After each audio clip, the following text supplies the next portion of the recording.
Most women believe a comforting life. They think that when a good man leaves, it's because he found someone younger or someone pretty. But that is really the truth. The fastest way to lose a wholehearted, committed man isn't another woman's beauty. It's becoming the biggest source of his strength. Today we are going to look at the invisible weight a man carries and why peace is the only currency that can keep a home. If you ever felt a man slowly drifting away, you need to hear. Because the place he's going might not be a person, but a feeling. A man's world is built on performance. From the moment he wakes up, he's meeting with pressure.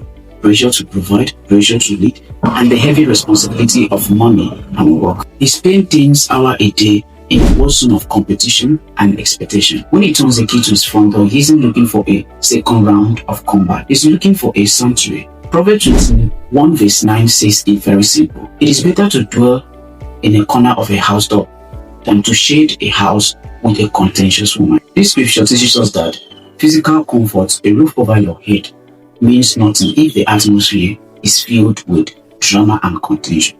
If home becomes harder to survive than the outside world, a man's psychology will naturally force him to seek and exist. Think of a man like a deep sea diver. All day long, he is under pressure of the ocean. He can only undo the weight because he knows that there is a ship on the surface where he can finally take off the heavy gear and breathe. Imagine if he swim to the surface, climb onto this ship, and find that the air on the boat is even tinier than the water beneath. Eventually, he's going to stop swimming to that. He will look for another ship, not because the ship is prettier, but because the air there is easy to breathe. So how do we become a breath of fresh air without losing our own voice? Step 1, a 20-minute grace rule. When a man first walks through the door, give him 20 minutes of peace before bringing in the pills, the kid, or the problem. Let his nervous system say. You will find that a man who feels rested at home is much more willing to work on the problem you need to solve later.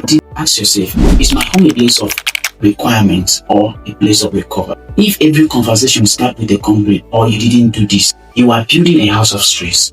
This next part is very important. Peace is not the absence of conflict.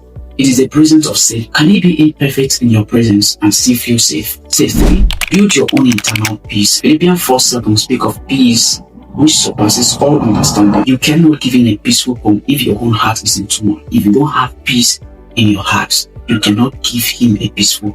You have to find your own foundation in God first. So you aren't looking to your man to be your own source of help. When you are stable, the home becomes stable. Here's the revelation that changes everything. A man doesn't live because another woman is more attractive. He lives because another place feels more peaceful. Beauty can catch his eyes, but peace is what captures his soul. A good man will move mountain for a woman who makes him feel like he can finally set his heavy gear down and rest. Do you think this is the hard truth we need to hear? Or is it completely wrong? Let me know your thoughts in the comment section. I will be reading it. I run a private paid WhatsApp group, so if you are ready to build something that will last, if you need counsel, if you want to talk to me one-on-one, there's a link in the description. And also, if you want a book, I also have a seller store. You can follow the link and purchase the book. It will help you. Stay tuned.